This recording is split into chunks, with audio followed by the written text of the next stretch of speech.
So what do we think? Let's say hyperthyroidism, low or high. Would our TSH be low or high?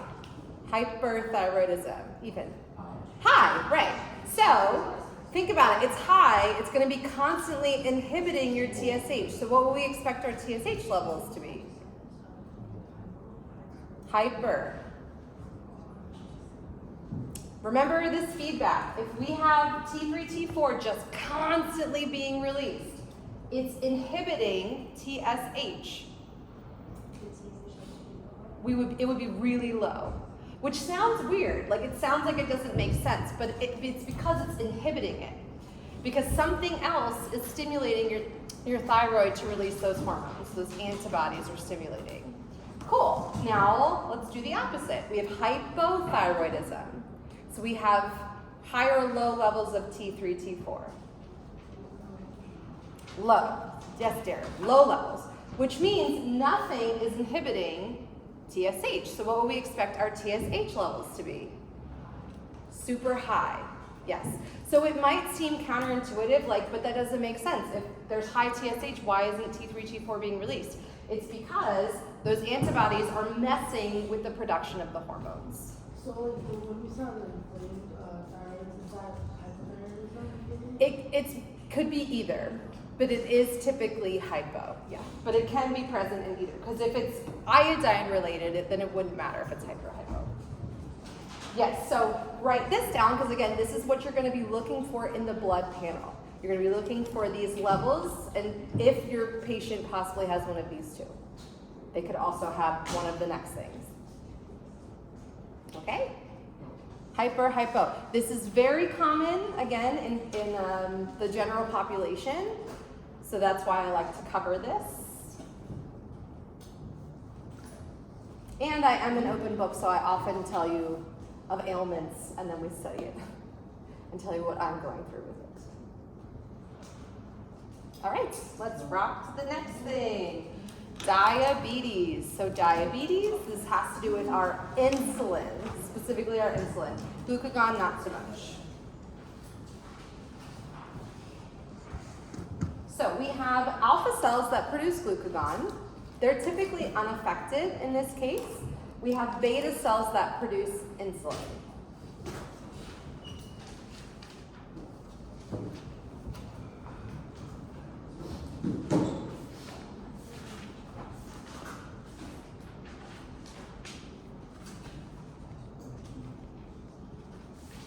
Yeah.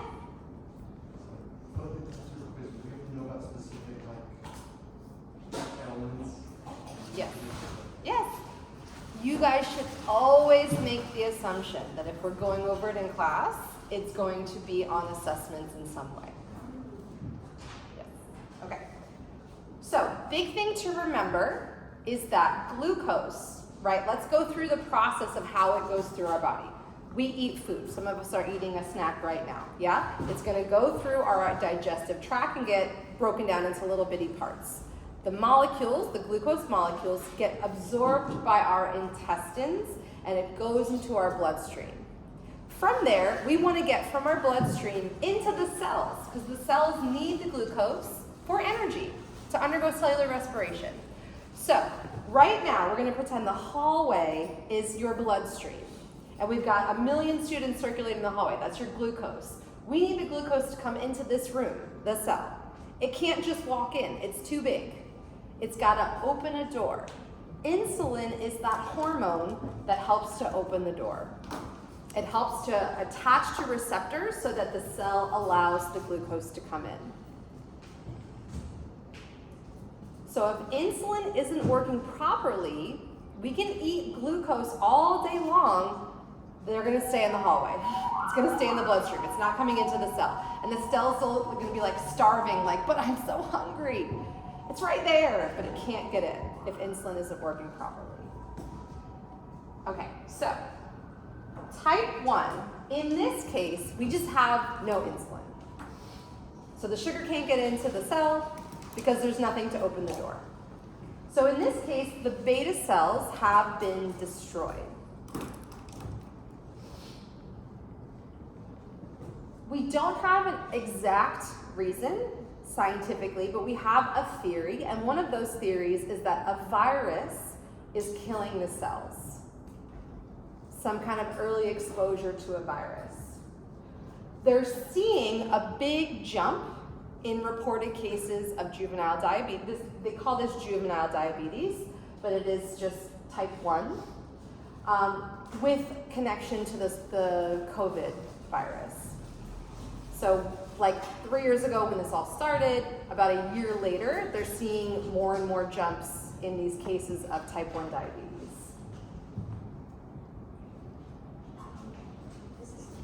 One and then two. Go ahead. So type 1 diabetes, is that, like I've heard that it's not just, it could be not just when you're just born, but like it could develop in the first few years? Yes. Was your question similar to that? Yeah, is it, this is the one that's genetic, right? Type 2 is the one that's diet? But there are genetic components to that as well. Okay. So with type 1, yeah, we're not really sure, again, what's causing it. So yeah, you could be born with type 1 diabetes. That's on the rare side, but it does happen. So maybe something genetically. You can still get viruses in the womb. Like if the birth mother has a virus in its body, you can still get into the baby. But you can also develop this even into your teens. I have a friend whose partner developed diabetes, and they're actually my source for some of this information, because I asked, well, what did you go through? What did you feel like? How were you diagnosed? So when it says like possible early exposure to viruses, does that mean how you like early when the virus is developed? No, as in like in the womb, like, yeah, or early in life. Yeah, I have not heard of many adults that have developed this. So I think it's somewhere earlier, teen years, babies, adolescents. Because you're not producing any insulin, this requires an injection. We need to get insulin into our bodies to allow the door to open so that the sugar can come in.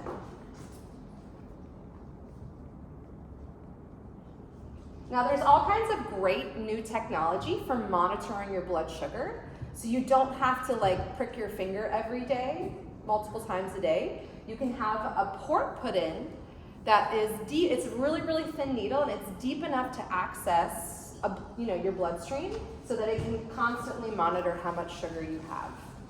So you expect that it's going to go up after you eat, so then you take the insulin and then it brings it back down. Okay, very, very cool. You can live a completely normal life by being on top of your diabetes. Okay, type 2. So this is not insulin dependent, meaning you're going to have the insulin, it just might not be working well. We also call this insulin resistance. And the more informal name is adult onset. But unfortunately, more and more children are getting type 2 because it's mostly linked to obesity. So what's happening here is your cells just no longer properly respond to the insulin.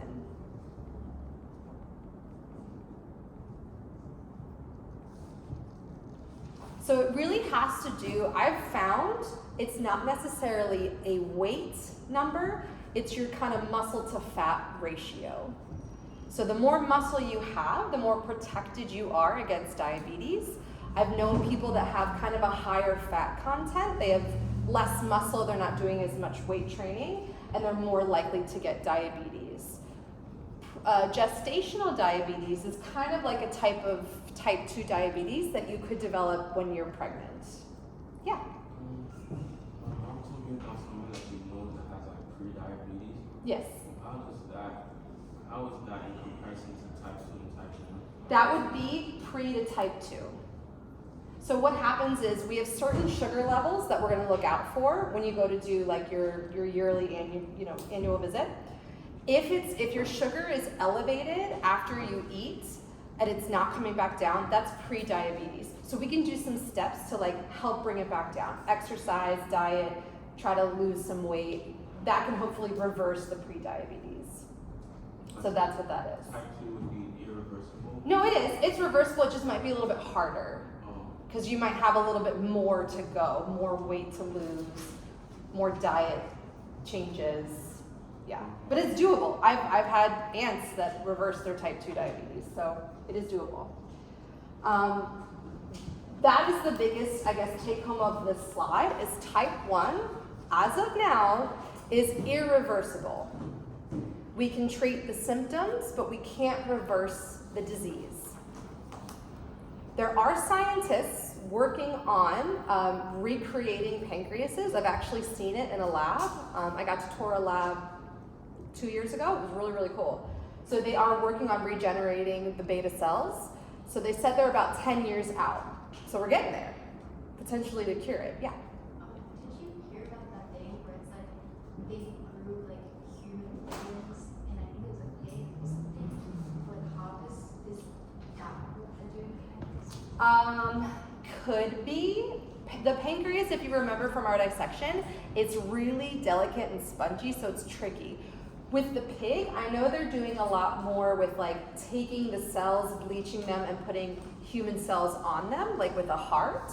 So I think maybe that's the organs they're focusing on. I have not heard about that with the pancreas yet. So, but I'll look into it. That sounds cool. Yeah. Is that why, like, I think my mom told me that, like, she's a friend who, like, in medical school, she became a surgeon, she was, like, never touched the pancreas or something like that. Like, is that why it's like so delicate? Probably. I'm gonna guess. Yeah. Okay, with type 2, it is reversible. It's also manageable with certain medications. So you might hear in a commercial for like diabetes medications, A1C. Write that down because I don't remember if it's in the slides. A1C is your basically free glucose level. So if your A1C is elevated, you're expecting after you eat it's gonna go up, and then we hope it comes back down. So what we'll do is we'll either fast and test our A1C, or we'll eat and wait like an hour or two because it should have come down by that point. If it stays elevated, that means our insulin is not working because it's not bringing it into the cells. So diet, exercise to try to bring down the amount of fat, 1 and then 2. So will one of those medications be Ozempic? I know Yes, yes. So I looked into how Ozempic works. Ozempic works by slowing down your stomach. So if the food stays in your stomach for longer, you're gonna be like fuller for longer. But I've also seen some really bad side effects where that sluggish gut gives people like horrible, like they feel like they're gonna throw up, they're really sick to their stomach, even after stopping the Ozempic. Like the cells still are really sluggish. So it's like, you know, take it if it's prescribed, but a lot of people are electing to do it to lose weight, yeah. Rodney, and then we'll come back over here. So I don't understand how like having more muscles impacts like. So it's mostly the adipose, the specific fat cells that become resistant to the insulin. So if you have more muscle, those muscle cells are great with insulin. They respond to insulin very well. Fat cells, they literally get so big and you only have so many receptors. So it becomes inefficient. So the ratio of muscle to fat, because you can have people that are very thin, but still have like a high fat content. So they could still be potentially at risk for developing type 2. Ala, you had a question? Or no? Okay. If it comes back to you, raise your hand. Cool, so this is just a really great, I'll guess that's again. This is just a really great infographic to be able to remember the difference between type 1 and type 2. Oh, F. We're really running low on time. Okay. So, in a healthy person, the insulin bonds to the receptor, glucose comes in. In type 1, there is no insulin, so glucose just hangs out. In type 2, our insulin receptor is not working properly. It's like, think of like a fat cell as it swells, it might be bent, out of shape already. So the glucose again stays outside, but we also have elevated insulin. So with the type 1 person, we have elevated A1C with no insulin.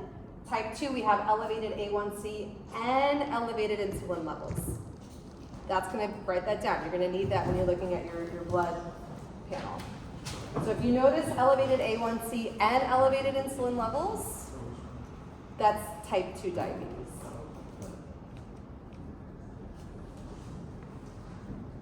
So, interesting fact, uncontrolled diabetes leads to glycosuria, glucose in the urine. So early doctors detected diabetes by tasting the patient's urine. And in fact, Tracy Morgan, famous comedian, has a joke about how his wife was like, baby, you're tasting a little sweet, like in their sex play, and she basically helped to diagnose him with diabetes. Gotta love partners, right? But now we do like a dipstick test. I know, wild, right? Okay, I'm gonna pause here because I want to give you a chance to do some diagnosis. So we have 10 minutes left. Take your, just read through this at home. These are already in the slides. There's not a lot to like go through, but just look at the comparison of the levels. Let's head to your